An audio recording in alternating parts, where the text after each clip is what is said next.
இயேசு உங்களை நேசிக்கிறார். பிரியமானவர்களே, இந்த நாளில் ஆண்டவர் நம்மளோடு பேசும்படியாய் வேதத்திலிருந்து ஒரு 3 வசனங்களை கூட வாசித்து ஆண்டவர் நம்மளோடு இடைபடக்கூடிய, நாம் கற்றுக்கொள்ளக்கூடிய காரியங்களை பார்ப்போம். அது லூக்காவின் புஸ்தகம் 24வது அதிகாரம் 13, 14, 15 வசனம் இப்படியாக சொல்லுகிறது. அன்றைய தினமே அவர்கள் 2 பேர் எருசலேமுக்கு 7 அல்லது 8 மைல் தூரமான எம்மாவு என்னும் கிராமத்துக்கு போனார்கள். போகையில் இந்த வர்த்தமானங்கள் யாவையும் குறித்து அவர்கள் ஒருவரோடே ஒருவர் பேசிக்கொண்டார்கள். இப்படி அவர்கள் பேசி சம்பாஷித்துக் கொண்டிருக்கையில் இயேசு தாமே சேர்ந்து அவர்களோட கூட நடந்து போனார்.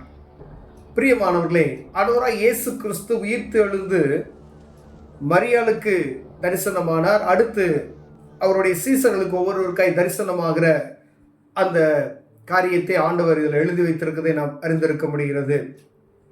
இதில் ஒவ்வொருவருக்கும் அவர் தரிசனம் ஆகும் பொழுது ஒவ்வொரு விதமாக தரிசனமாகிறார். இதில் 2 சீசர்கள் அவர்கள் எம்மாவு என்ற ஒரு கிராமத்துக்கு நடந்து போய்கொண்டிருக்கிறார்கள். நல்லா பாருங்க, அவர்கள் 2 பேரும் இந்த சம்பாஷணையை, அந்த ஆண்டவராய் இயேசு கிறிஸ்து வந்ததை, அற்புதங்களை செய்ததை, அவர் சிலுவையில் அறையப்பட்ட காரியத்தை 2 பேரும் சம்பாஷித்து கொண்டு இந்த வர்த்தகமான எல்லாத்தையும் அவங்க ஒருவருக்கொருவர் பேசிக்கொண்டு இருக்கிறதை அதில் அறிந்து கொள்ள முடிகிறது. பிரியமானவர்கள், அப்பொழுது இயேசு இவர்களோட சேர்ந்து அப்படின்னு சொல்லுவார். இவர்கள் சேர்ந்து போகிறார். பாருங்க, அநேக நேரங்களில் ஆவிக்குரிய நண்பர்களோடு நீங்கள் பேசிக்கொண்டு இருக்கும் பொழுது நேரம் போறதே தெரியாது. ஒரு இடத்துல நின்று நீங்க ஆண்டவருடைய வார்த்தையிலும் வேத வசனங்களையும் நீங்கள் பேசிக்கொண்டு இருக்கும் பொழுது உங்களை அறியாமையே ஆவியானவர் உங்களோடு இணைந்து கொள்ளுகிறதை நாம் உணர்ந்து கொள்ள முடியும். எத்தனை பேர் அப்படி உணர்ந்திருக்கீங்கன்னு தெரியாது. நேரம் போனதே தெரியாது அப்படின்னு சொல்லுவோம். பார்த்தீங்களா, 2 hours போயிடுச்சு பிரதர் அப்படின்னு பேசுவோம். ஆனால் ஆவியானவர் அநேக காரியங்களை நம்மளோடு அதில் பேசி இருக்கிறதை நாம் பார்க்க முடியும். பிரியமானவர்களே, இந்த இடத்துல வேதத்தில் 2 பேரும் அவர்கள் பேசிக்கொள்ளுகிற காரியம் ஆண்டவராக இயேசு கிறிஸ்துவை பேசிக்கொண்டிருக்கிறதை, அவருடைய வர்த்தகமான அவர் இருந்தது, எப்படி இருந்தார், எதுக்காக வந்தார் என்ற இப்படிப்பட்டதான காரியத்தை அவர்கள் பேசிக்கொண்டிருக்கும் பொழுது இயேசுவும் அவர்களோடு போய் இணைந்து கொண்டார், அவரை காண்பிக்கும்படியா. ஆனால் அவர் இயேசு என்றவர்கள் அறியாது இருந்தார்கள் என்று வேதம் சொல்கிறது. பின்பதாய் அந்த வசனங்கள் நம்ம கீழே வாசித்து வரும் பொழுது அவர்களுக்கு அப்பத்தை பிட்டு கொடுக்கவில்லை, அவர்கள் வெளிப்படுத்தினார் என்று வேதம் வாசிக்கப்படுகிறது, வேதத்தில் எழுதப்பட்டு இருக்கிறது. பிரியமானவர்களே, நம்முடைய பேச்சு என்னவா இருக்கிறது என்று பார்க்கும்படியாய் ஆண்டவர் உங்களோடும் என்னோடும் பேசுகிறார்.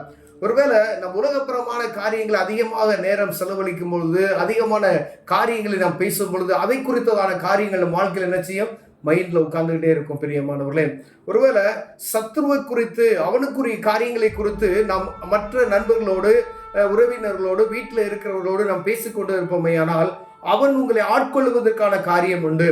பாருங்க, இந்த இடத்துல ஆண்டவராக இயேசு கிறிஸ்துவை குறித்து அவர்கள் 2 பேரும் சம்பாஷித்து நடந்து 8 அல்லது 9 மைல் தூரம் என்று சொல்லப்படுகிறது.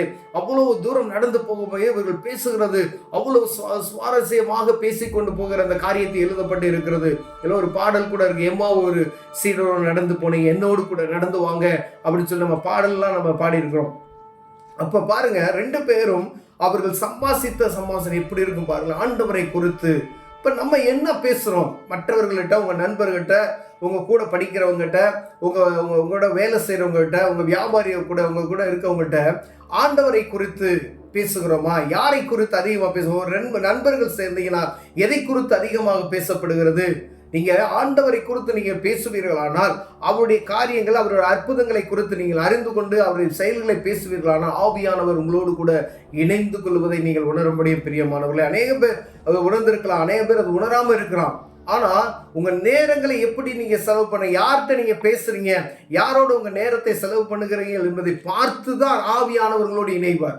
உங்களுக்கு சம்பந்தமில்லாத ஆட்களுக்கும் சம்பந்தமில்லாத பேச்சுகளும் பேசும் பொழுது ஆவியானவர் இணைவதற்கான வாய்ப்பே கிடையாது. ஆனால் நீங்கள் ஆண்டவரை குறித்து, அவருடைய வர்த்தகமானங்கள், அவர் செய்த காரியங்களை குறித்து நீங்கள் பேசிக்கொண்டே இருப்பீர்களானால், ஒரு ரட்சிக்கப்பட்ட ஒரு சகோதரன் இருக்காருன்னு வச்சுக்கோங்களேன், கூட போய் ஒரு சகோதரன் பேசும் பொழுது, சத்தியத்தை சொல்லும் பொழுது அவர்களுக்கு புரிந்து கொள்ளும்படி அநேக காரியங்களை அவர் மூலமாய் நீங்கள் அறிந்து கொள்ள முடியும், உங்கள் மூலமாய் அவர் அறிந்து கொள்ள முடியும். நாங்கள் அப்படிப்பட்டதான காரியத்தை நாங்கள் அறிந்தது நிமித்தமாய் இப்படிப்பட்ட காரியத்தை உங்களோடு பேசப்படுகிறது. பிரியமானவர்களே, சகோதரர்கள் பேசிக்கொண்டு இருக்கும் பொழுது ஆவியானவர் நம்மளோடு உறவாடுகிறதை, ஆவியானவர் நமக்கு கற்றுக் கொடுக்கிறதை உணர்ந்து கொள்ள முடியும். அநேக காரியங்களை, வேதத்தில் இருக்கிற காரியங்களை நீங்கள் உங்களை அறியாமையே வார்த்தைகள் வரும் பாருங்களேன்.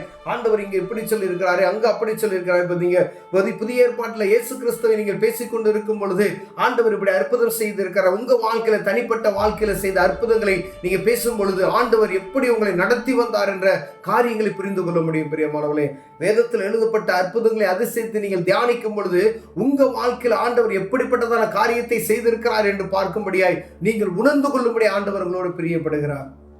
அநேக காரியங்கள் நீங்க ஆண்டவருடைய காரியத்தை பிறட்டு பேசி பாருங்களேன், அதிக நேரங்கள் போறதே தெரியாது. ஆவியானவர் அங்க அசைவாடுகிறார். நீங்க சர்ச்சில் உட்கார்ந்து ஒரு மெசேஜை கேட்பதற்கு நமக்கு ஒரு மணி நேரம் என்ன செய்ய முடியல, உட்கார முடியல. ஒரு ஆளால் உட்கார முடியாது, தூக்கம் வரும். பார்த்துருக்கீங்களா? ஆவியானவர் இல்லைன்னா அப்படிதான் இருக்கும். இல்ல, ஒரு மனிதனுக்குள்ள ஆவியானவர் கிரியை செய்யலைன்னா அவனுக்கு தூக்கம் வரும். அப்ப ஏதோ ஒரு காரியம் என்ன செய்கிறது, அந்த இடத்துல நடக்கிறது. அப்ப தேவ சமூகத்துல ஆவியானவரோடு இணைந்திருக்கிற ஒரு மனுஷியாய் நீங்க இருப்பீர்களானால் நேரங்கள் போவது என்ன செய்யாது, உங்களுக்கு தெரியாது. பிரியமானவர்களே, ஆண்டவர் உங்களோடு பேசிக் கொண்டிருக்கிறார். பரிசுத்த ஆவியானவர் உங்களோடு இடைப்பட்டு கொண்டு இருக்கிறார். அப்படிப்பட்டதான காரியத்துல நீங்க ஆண்டவர் உங்களோடு பேசுகிறாரா என்பதை பார்க்கும்படியாய் ஆவியானவர் உங்களோடு இடைப்படுகிறார். பிரியமானவர்களே, நம்ம அறிந்து கொள்ளணும். அந்த காரியத்தை நீங்கள் அறிந்து கொள்வீர்களானால் ஆண்டவர் இடைபடுகிற காரியத்தை பார்க்க முடியும். அற்புதங்களை செய்வார். கண்களை மூடுவோம், ஜெபம் செய்வோம். அன்பின் தகப்பனே, ஆண்டவரே, இந்த எம்மாவூரு சீடர்களோடு நடந்து போனீங்க. ஆண்டவரே, எங்க வாழ்க்கையில ஒவ்வொரு நாளும் நீங்க நடந்து வாங்க. உம்மோடு இணைந்து நீங்க பேசுகிற காரியத்தை உணர்கிறவர்களாய் காணப்பட எங்களுக்கு உதவி செய்யுங்க. இயேசுவின் நாமத்தில் பிதாவே, ஆமென்.